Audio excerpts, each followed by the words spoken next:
This is Abe Friedtanzer from Awards Watch, and I'm thrilled to be speaking with Krysta Rodriguez about her terrific performance in the limited series Halston. How are you doing today? I'm great. How are you doing? Great. It's really fun to watch you in this part. Thank you. When was the first time that you remember seeing Liza Minnelli in something?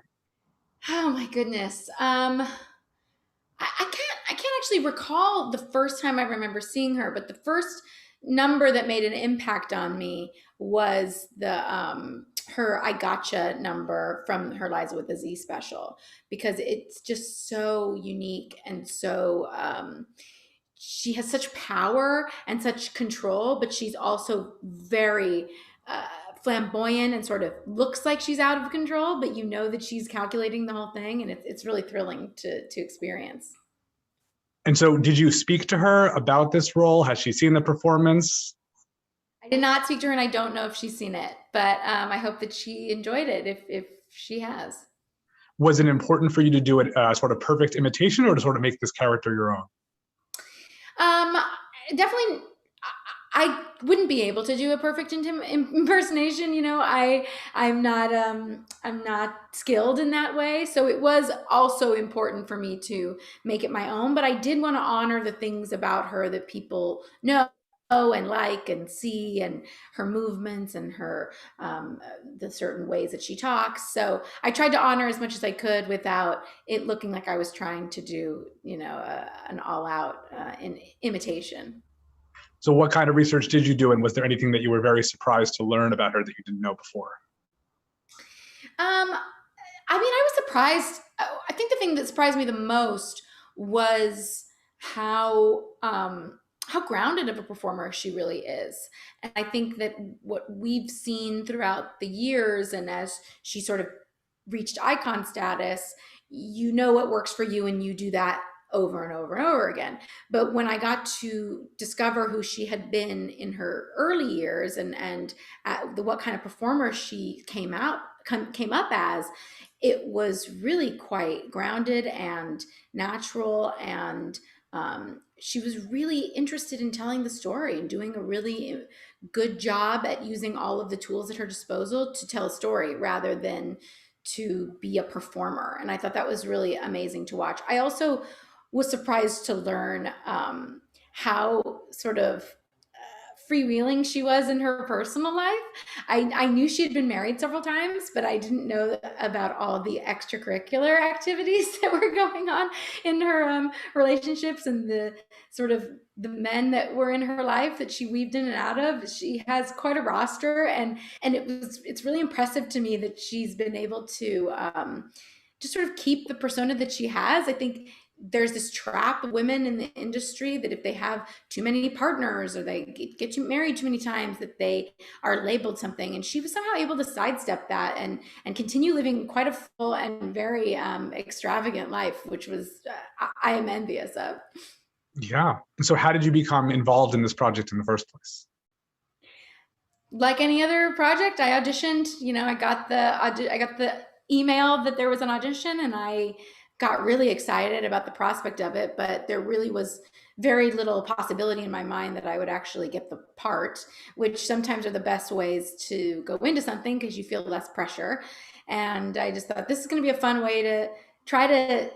It was like an exercise. It was more like I was going to try what it would be like to play Liza Minnelli, and then move on. And they let me do it, and they paid me for it, which is amazing. Yeah, and you make a really strong first impression with that performance. Was that very nerve-wracking to do? Did you shoot in order? So was that the first thing you did, or had you already done other scenes? We didn't shoot in order, but that was the first thing that I did, and it was nerve wracking, like any first day on set would be. But I did feel comfortable that I was able to rehearse that. I had a team of people getting me ready for that. And so by the time I got to perform, it was like any time I would be on stage, where the lights go out and the spotlight comes on you. And for me, that's go time, no matter where I am, on TV or in real life. So it actually was a very easy thing to ease into. And then I got to immediately after that, followed with the first scene that Ewan and I have, where we talk about our dreams for the future and what we want to become. And so it was a really nice way to get that relationship started when we really didn't know each other that well. Yeah, I mean, you share almost all of your scenes with you, and what was working with him like?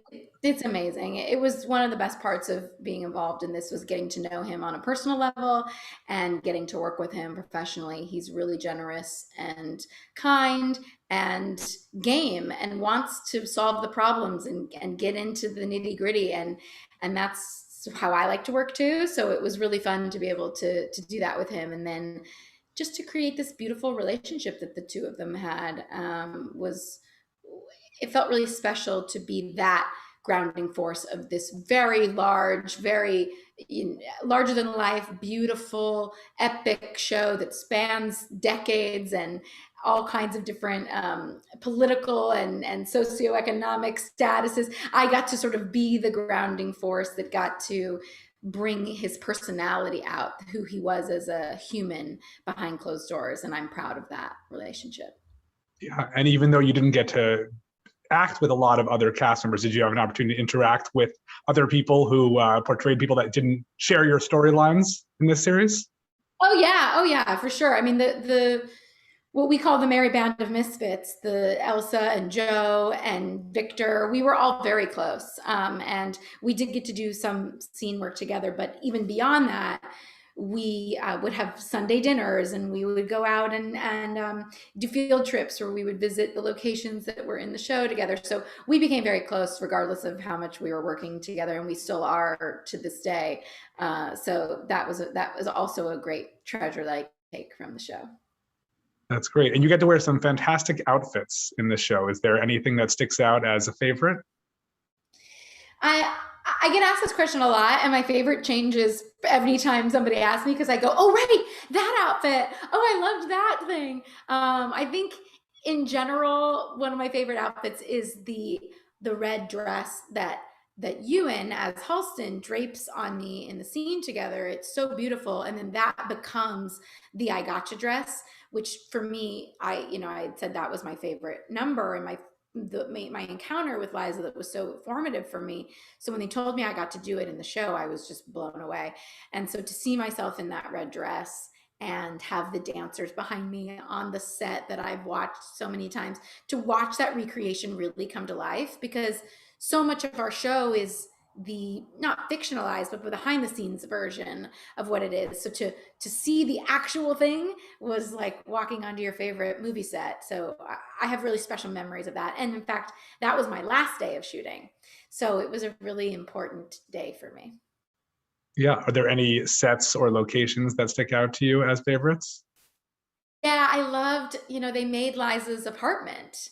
And a lot of time I was spending time in Halston's apartment or in the studio or on stage. And so when I walked into my apartment, it blew me away. It felt so comfortable. It felt like mine. They had pictures of her mixed in with pictures of me on the walls, and it just felt like my house. They did such a great job doing it. So I loved those scenes. And there was a couple scenes where I got to like lay in my bed, and you just never can embody an actor in that full way sometimes. And here I was getting to be clothed exactly like her in her space. It just felt really a gift to be able to do that. Yeah. What would you say was most challenging about this role? Um, my own brain. Like it's a lot of mental gymnastics that you have to say, I it's almost more important for you to say I am capable of doing this than it is for you to second guess, I hope I'm doing it right, because that's just a death sentence. So to fake it till I made it and saying like I can be this person, I will wake up today and be Liza Minnelli at her best. Only an insane person would feel that way. So, the ability to sort of turn my brain on to convince myself that I could do that was the hardest part. Do you enjoy playing fictional people more than real people? Not necessarily. I mean, I loved getting to have a point of reference that was irrefutable. I had so much evidence of who she was. And that, for me, as a very cerebral actor, loved that. That felt like homework that I could achieve. Fictional characters, you have to do the homework and, hope that it comes across. What's easier in those situations is no one's checking your work. Nobody knows if, the math added up. Whereas this, people got to see if the math added up. So that adds another element, nerve-wracking element to it. But I really enjoyed doing it. I thought it was a challenge that I was desperate to take on in my career and didn't know if it would present itself, and it did. Yeah. And from what you've read, has the response to your performance been positive? Well, to be honest, I don't read anything because that's just been a tradition of mine, especially coming from the theater. The review comes out, and then, God willing, you're doing the show for another year. You can't have that in your head.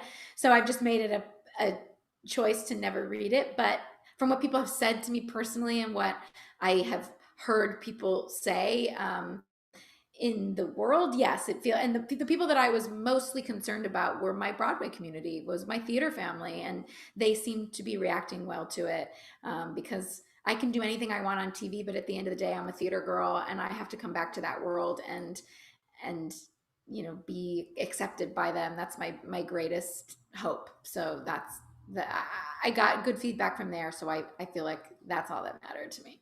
That's great. Well, I certainly thought it was great. Thank you. And before we talk about what you have coming up, theater or TV or anything, I want to just mention a show of yours that I've seen in the past that I really enjoyed, which is Trial and Error, which I find myself quoting all the time. And I don't know that I have a real question about it, but just tell me something fun about Trial and Error and what you think about when you think about that show. That was such a fun show, and another sort of challenge that I was desperate to check off. I love sitcom. I grew up with that sort of mentality of loving that kind of television, and then to have it come after the heels of The Office and all these groundbreaking sort of mockumentary style shows, it was really a dream come true in that way. A fun fact, one of the first people I called when I got Liza was John Lithgow, who played my father in that, to ask him advice about playing a real person, because he made such a huge impression playing Winston Churchill. And that was happening at the time when we were shooting Trial and Error. So he was one of my first stops. But what do you quote? What are your favorite quotes from Mainly the lady driver thing, when just driving sometimes. And it's a fun reference to sort of backwards society.